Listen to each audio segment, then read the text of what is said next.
Momento de nuestra segunda entrevista. En esta segunda edición de Noticias 7 ya tenemos la presencia del economista Santiago García, decano del IAN, Instituto de Altos Estudios Nacionales, con quien vamos a conversar sobre el panorama económico. El reportaje que transmitimos anteriormente nos hablaba de que se está levantando las sanciones a Irán. Evidentemente, estas sanciones se están levantando progresivamente. A partir de enero terminan en el mes de junio o julio, si no me equivoco. Pero lo cierto es que Irán va a comenzar a hacer algo, a bombear petróleo.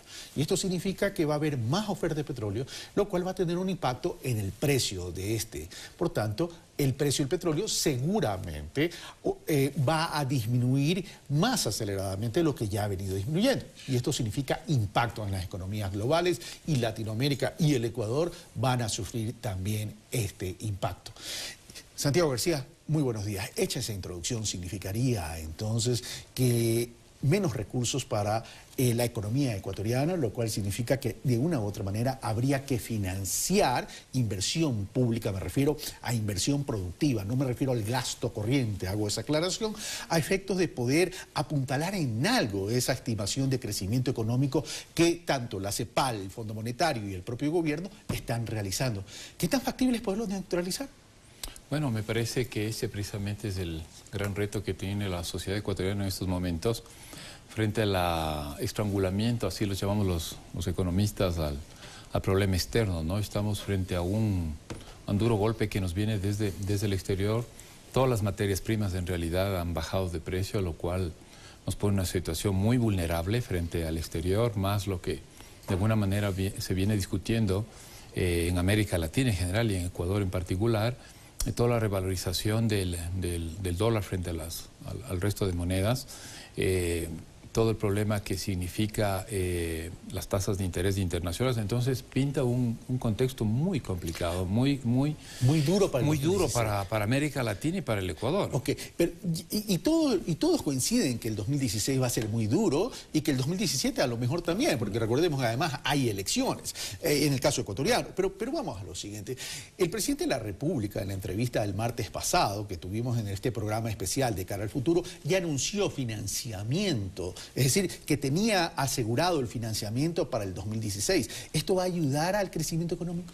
Sí, yo creo que uno de los temas que hoy en día ya no discutimos de si va a haber o no un ajuste económico. Yo creo que debemos dar la vuelta a la página y tenemos que encontrar la mejor forma para que ese ajuste no sea a través de los sectores más vulnerables. Yo creo que este momento en el país, de una manera objetiva, yo creo que está bien, el discurso no puede caer en el sentido de que estamos en el peor de los mundos o que estamos, ¿no es cierto?, atravesando, que ha habido estos últimos 9, 10 años, un manejo completamente irresponsable de la economía. Yo creo que son los discursos extremos, pero creo que hay que llegar al punto en que es fundamental tomar las mejores decisiones y ese punto pasa por definir quién es, cómo, qué sectores van a ser los que van o no a pagar la crisis. En ese sentido me parece que uno de los puntos centrales es mantener todo lo que significa el gasto social ¿no es cierto?, a lo mínimo y necesario posible.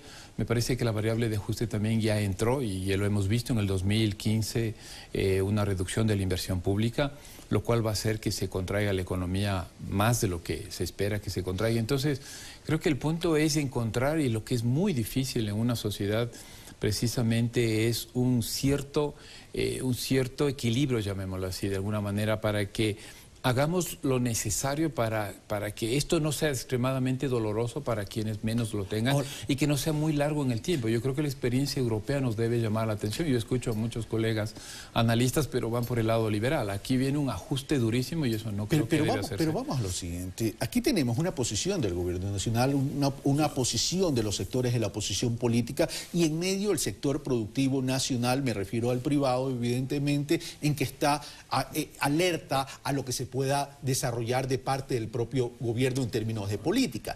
El tema es que hay una iliquidez, hay un problema de liquidez y eso es evidente, no podemos esconder el sol con un dedo. El gobierno ya ha conseguido el financiamiento, dijo el presidente, para el 2016, pero ¿tú no crees que el sector productivo, independientemente de las posiciones políticas, porque además estamos en un año preelectoral, debería también tomar conciencia en términos de invertir para salirnos de esta percepción y de este negativismo que la política está generando? Sí, una vez que estamos de acuerdo en este diagnóstico, ¿no es cierto? Situaciones difíciles y complicadas. Yo creo que hay que mirar, yo decía, hacia adelante. O sea, ya ahorita el discurso no es si hay o no hay problemas y cómo salimos. Entonces, en ese contexto creo que tenemos responsabilidades del Estado, tenemos responsabilidades la empresa privada, tenemos responsabilidades la sociedad en general. Y lamentablemente en esos términos falta mucho por debatir y por discutir. En lo que corresponde al Estado me parece que no hay otra opción en este momento. La opción en este momento es encontrar financiamiento a la parte del déficit fiscal, que a su vez debe asumirse una posición bastante, diría, pragmática y clara, en el sentido de reducir el tamaño del Estado,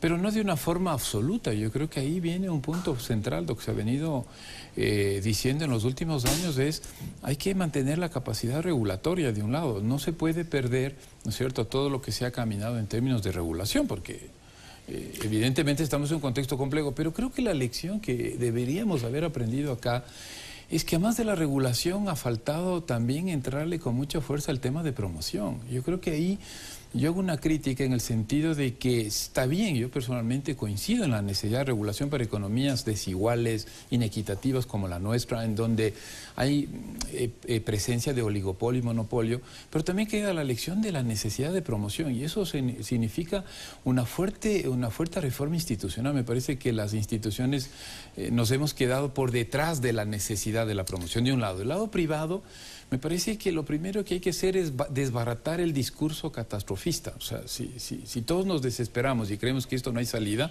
pues yo creo que no le hacemos bien al país. Evidentemente, en un contexto político se complica la cosa. El problema es que en este contexto político se está hablando solo del Ecuador y no se está reconociendo que hay un impacto, que hay un tema de la economía global. Es decir, aquí estamos frente a un mundo que está en crisis económica.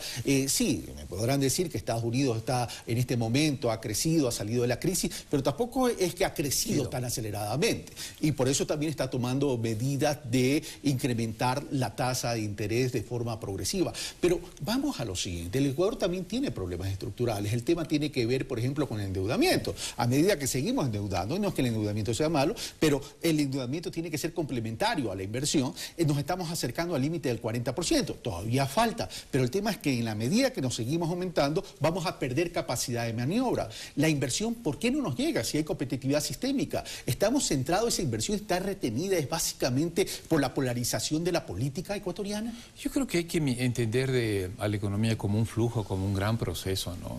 Por ejemplo, el tema de infraestructuras, el tema de lo que significa, yo creo que facilidades incluso para hacer turismo, las facilidades que significa para hacer empresas. Una empresa no puede hacer, me estoy pensando, para no hablar solo en términos de ejemplos serranos en la costa, si no tienes tú un puerto bien armado, ¿no es cierto?, un puerto de cabotaje, si no tienes un puerto artesanal de pesca, yo no sé cómo se puede hacer. Todo eso se ha hecho, creo, se ha hecho en buena forma. Pero me parece que hay otros temas, ¿no?, en verdad, de que condicionan la posibilidad de tener éxito en estos procesos. Por ejemplo, estoy pensando en el turismo. La revalorización del dólar implica que nuestro país se encarece. Entonces el peruano, el colombiano, para mencionar a vecinos, no están viniendo a Ecuador. O si cojo el ejemplo estadounidense, ¿no es cierto? Entonces, o europeo, mejor dicho, la cosa es más compleja, ¿no? La economía lamentablemente no es una cosa unilateral, sino es un conjunto de procesos. Entonces, lo que creo que en el país ya se ha posicionado, y me parece que la gente entiende muy bien, que tenemos un problema externo muy fuerte, y como tú bien lo dices, también tenemos problemas estructurales. Creo que el tema pasa también a más de todos estos problemas que no son imputables necesariamente a la capacidad interna del país, pero tenemos otros temas. Me parece que es inevitable un redimensionamiento del tamaño del Estado. Pero cuando hablas del redimensionamiento del tamaño del Estado, yo no hablo solo de personas. Muchos dicen hay que achicar el gasto corriente en términos de sacar gente. Correcto. Pero pongamos el dedo en la llaga. ¿Tocarías el tema de subsidios? Sí, creo. Me parece que al inicio de la entrevista decíamos, aquí tenemos que pensar de la siguiente manera. Estamos en una situación complicada, eso no hay vuelta que dar. No estamos el peor de los mundos, porque si no, aquí, como decimos vulgarmente, cerremos la lámpara y apaguemos la luz y se acabó. Y entregamos todo. las llaves. Y entregamos las llaves. No, yo creo que hay que mantener la calma. El país está atravesando una turbulencia y un problema externo e interno complicado. Esperamos que esto tiene que dar una reacción, como decía, de los tres grandes estamentos, la sociedad en general, el Estado, la empresa privada, ¿no es cierto?